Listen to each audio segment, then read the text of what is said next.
What's going on, guys? We are here at the Austin airport, and after a 2-hour flight delay, we're finally on our way to Vegas. So let the journey begin.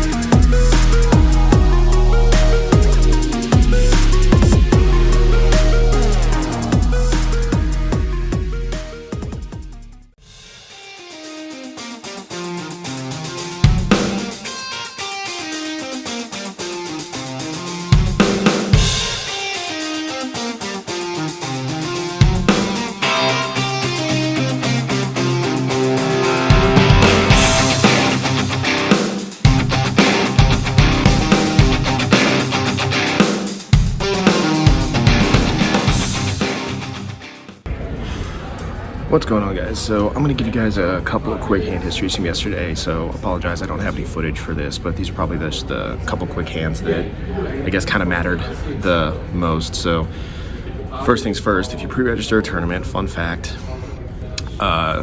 they will blind you. They will stick your stack on the table and blind you out. Learned that because my flight got delayed by 2 hours. So when I got here, the 30,000 starting stack I thought I was going to have was only 24,000. So that wasn't great. Lost a couple of bet fold hands and ended up with like 12 big blinds, and I was sitting in the big blind. So blind levels are 400, 800. I've got like 12K in my stack or so. Big blind raises to 1,500. Under the gun raises to 1,500.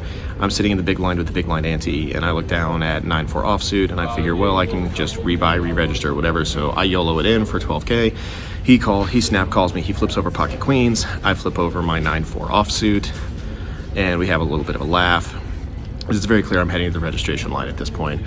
Flop comes 2, 3, 8, nothing. Turn is a 4. River's a 9, so I double up there. So moving on to the next hand, blinds are now 2K, 4K, and I look down at pocket 8s under the gun. I've got about 40,000 in my stack, so I go ahead and I ship it, and everything folds around to the button who calls me and the big blind who also calls me. Flip over my pocket 8s. They both flip over ace king.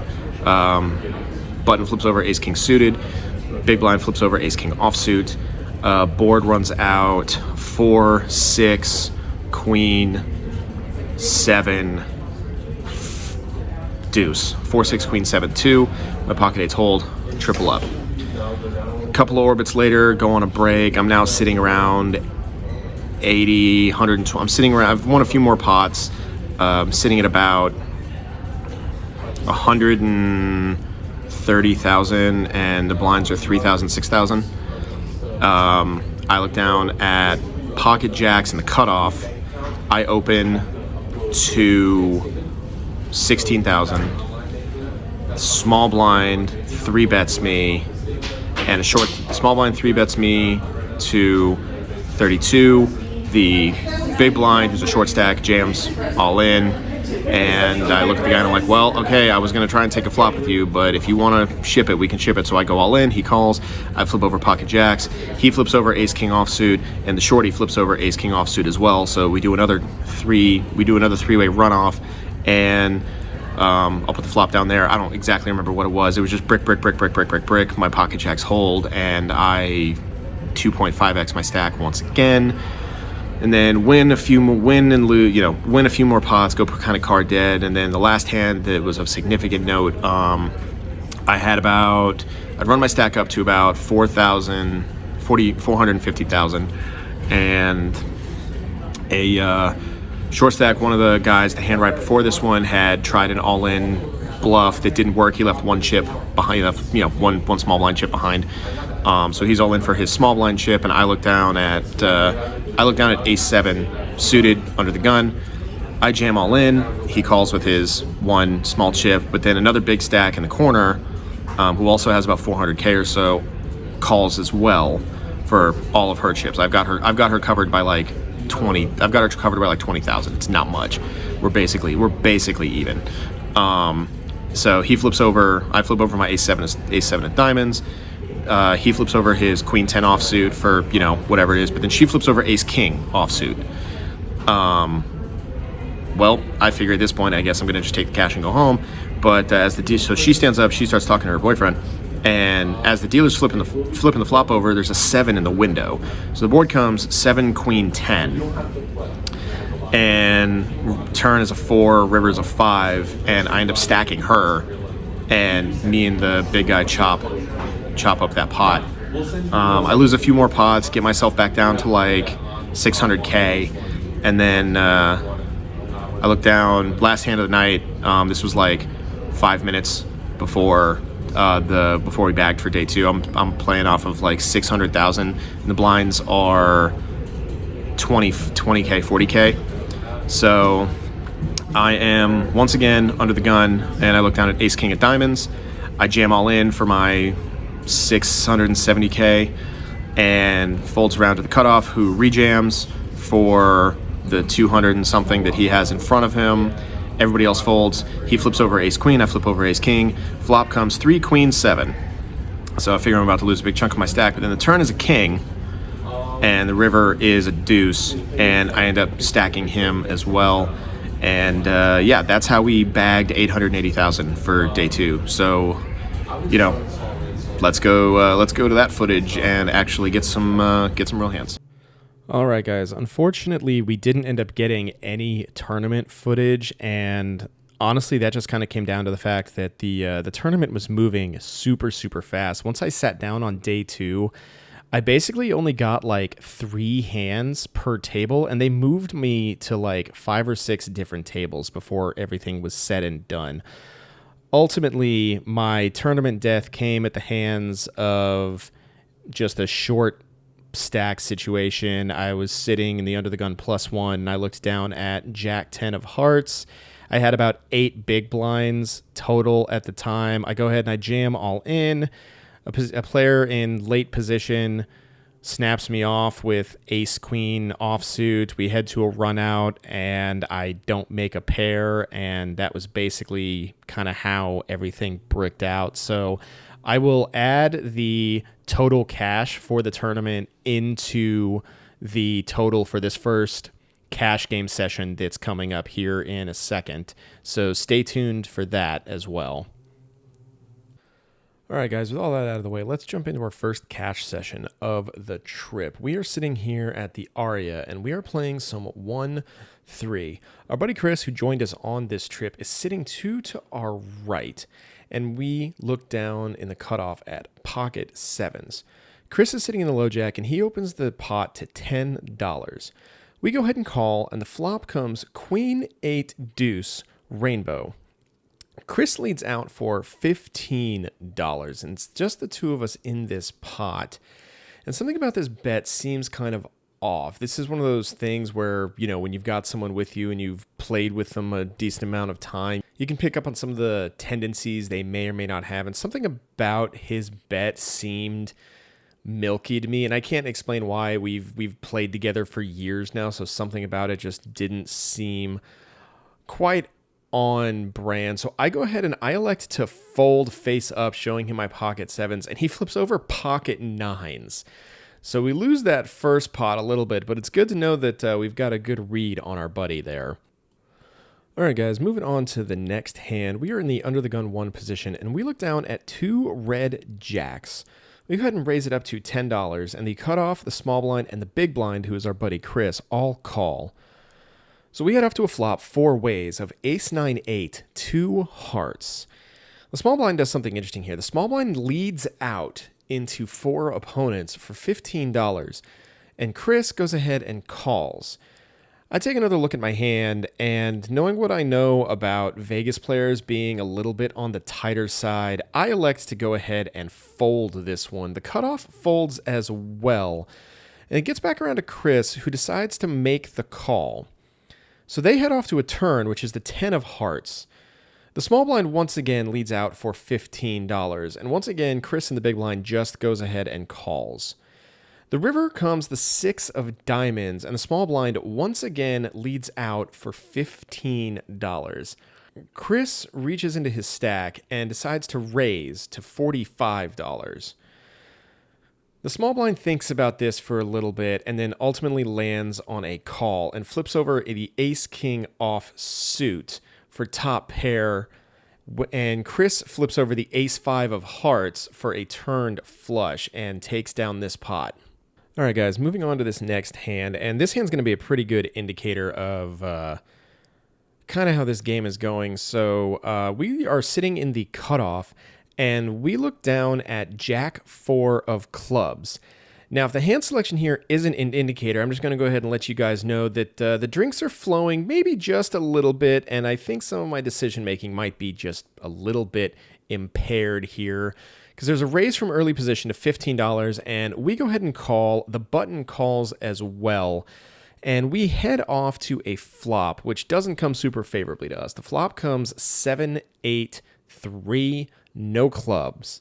The early position player goes ahead and leads out for $45 on this board, and I decide to just Hollywood here for a second, even though I know exactly what I'm going to be doing here in a moment, and ultimately just go ahead and flick my cards away. But this hand was interesting because it gave me some indication on what the player at that end of the table was doing. So the player that's in the number 3 seat has sat down and is wearing a Poker Atlas Tour Texas Card House t-shirt. And I point that out because I'm going to get into a hand with him here in a little bit. And this was where I started to kind of notice some of his tendencies for opening early positions and then betting heavy on the flop. So with that, I fold this hand and we move on to the next one. All right, guys, moving on to this next hand, we are sitting in the hijack and we look down at ace-queen offsuit, and we go ahead and raise it up to $18 over one limper in the under the gun position. Action folds all the way back around to the limper, who just calls, and we head off to a flop, which comes Jack 8-4 rainbow. Limper checks, and I go ahead and I check as well. And we head off to a turn, which doesn't really improve us all that much. It's the 5 of hearts. The limper now leads out into us for $25. And I think here this is probably just a pretty trivial fold for me. So I go ahead and I just let it go, and we move on to the next hand. Moving on to this next one, I had just stepped away from the table for a moment and was on my way back when this hand had already been dealt. Action got into me, and the dealer graciously asked me what I wanted to do. And after having a few drinks, I didn't even ask if there was a raise or a bet. I just told the dealer to call whatever it was before I eventually sat myself back down and looked down at ace-4 of diamonds. Fortunately, the call was just a limp, so I didn't call anything wild or crazy, and we headed off to a flop, which came 9-8 deuce 2 spades. The player in the big blind decided to lead out into me for $15, and I just go ahead and toss this one away and move on to the next hand. All right, guys, moving on to the next hand. Something I'd noticed as this game had been going on is that the player in the 3 seat had been very active from early position.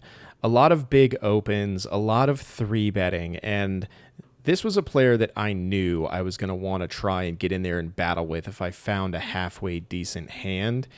And sure enough, in late position, we find exactly the right candidate that we're looking for.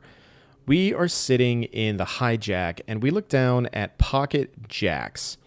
We go ahead and we raise it up to $25, and the player in the 3 seat, who's been the most active player at the table, decides to go ahead and flat call from the small blind.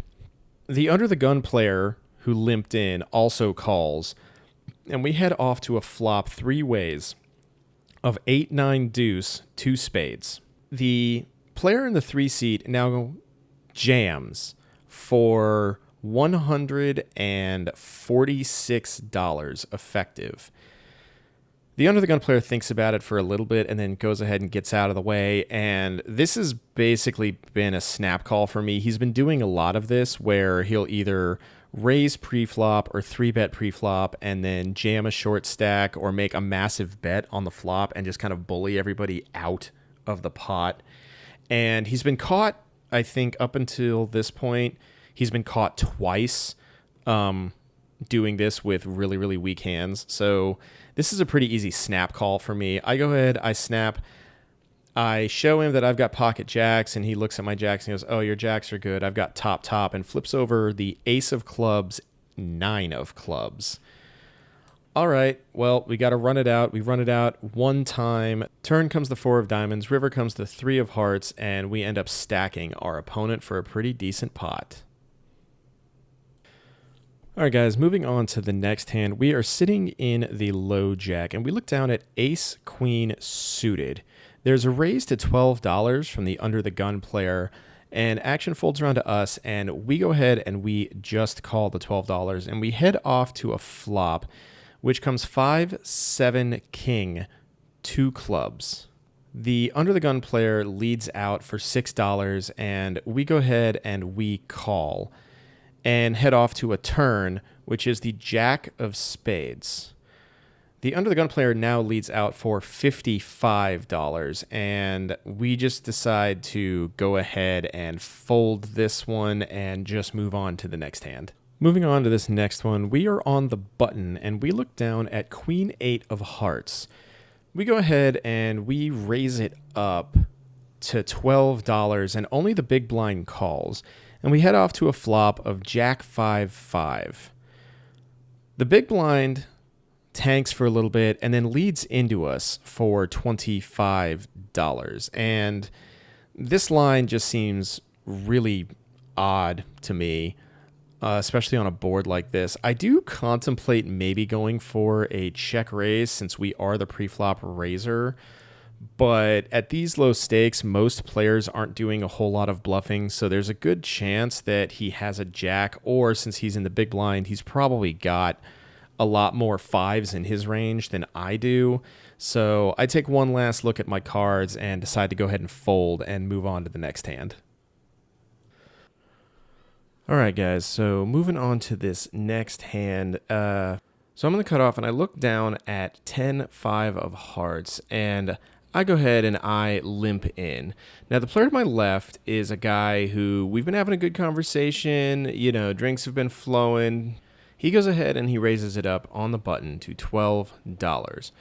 The blinds get out of the way, and it gets back to me, and I kind of hem and haw a little bit. I give him a little grief for raising up a hand that I really don't have any business playing whatsoever. And I'm contemplating folding, but then I ask him if he wants me to fold or if he just wants to run out the entire board for $20 and basically turn it into a flip. He laughs and he agrees to run the board out and make it a flip. So we go ahead and toss $20 into the pot and tell the dealer we're checking down, just run the whole board out. The board runs out 10, 5, 8, deuce, 3, rainbow. I flip over my 10-5 for 2 pair, and he looks down and he chuckles and he flips over jack 8 offsuit for a pair of 8s, and we go ahead and take down this pot. Moving on to this next one, the drinks have definitely been flowing now, and the straddle has come on to the game. So we are sitting in the straddle and look down at king 6 of diamonds. The big blind limps to us, and we go ahead and check it and head off to a flop, which comes pretty favorable for us. The flop comes jack 6, 3, no diamonds. Action goes check, check, and we head off to a turn, which is the 8 of spades. The big blind checks to me, and I go ahead and I lead out now for $15, and the big blind goes ahead and folds, and I flip over my king 6 as we take down this pot. All right, guys, that's going to do it for this one, so let's head over to the outro. All right, guys, that's going to do it for this one. I'm going to stick the totals for that session up over here. So I cashed the tournament for $2,070 off of one bullet, which was a $300 buy-in. So I had a $1,770 profit on that one. And then the cash game, I did pretty okay. I ended up netting around $189 on that session. So and add those two together, stick them up here. So that's kind of where we're at right now. We brought $5,000 with us to Vegas. So we're definitely up on the day. I appreciate you guys sticking around. I know that video was a little bit choppy. It was kind of, interesting getting all that footage together and kind of putting it together for the first time. So If you like the content, stick around for the next one. The next one, we are going to be taking a shot. I'm going to go be playing some 510 at the Bellagio in the next video. So some interesting hands happen there, so stick around for that. If you like the video, please leave a like and a subscribe. It really helps me grow the channel, and I look forward to seeing you guys here in the next one. Peace.